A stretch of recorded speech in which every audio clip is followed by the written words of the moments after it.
with Steven Espinoza. Now, Steven, we just finished the Floyd Mayweather, Conor McGregor presser. It's the final one. How big of an event is this?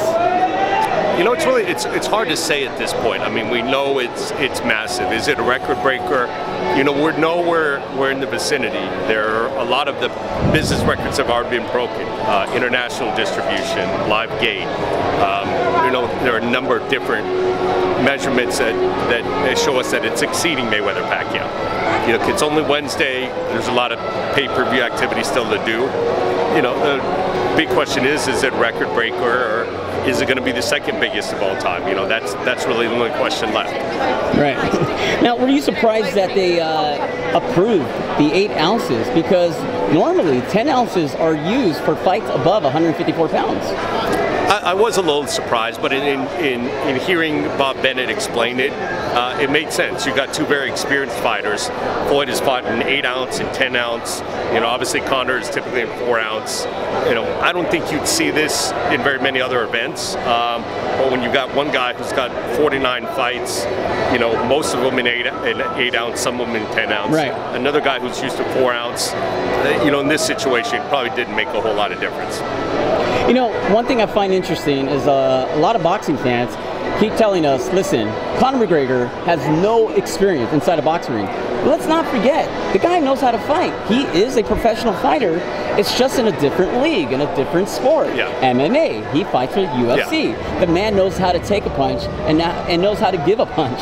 Yeah, correct? I mean, it's a little disingenuous to say that he's making his pro boxing debut. Yeah. As a technical point, sure, his pro boxing record is 0-0.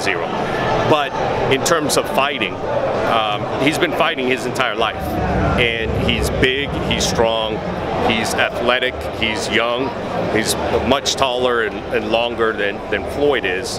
There's a lot of advantages, and if you know Floyd shows any slippage, if he's not the Floyd we're used to seeing, you know, it will be a really interesting fight really quickly. Hey, what did you make of those physical attributes that you just saw on stage? I mean, Conor McGregor looks so much bigger than Floyd Mayweather. And like you mentioned before, could age catch up with Floyd, and could Conor physically be the biggest and strongest guy that Floyd has ever faced? Well, there's a lot of ways this reminds me of De La Hoya Pacquiao, because when De La Hoya Pacquiao was made, there's a lot of criticism saying Pacquiao was way too small. There's no way he could compete with Oscar.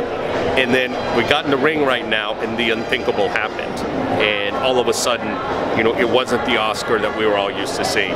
I'm not saying that will happen with Floyd, but if it does, you know, it's going to be one of the most shocking upsets in sports history. Do you expect 12 rounds or a knockout? I'm not asking who's winning the fight. I actually, I don't expect 12 rounds. I expect a stoppage one way or the other. But I also expect a fight that is way more entertaining, way more exciting than a lot of people are saying it will be. Thank you, Steven.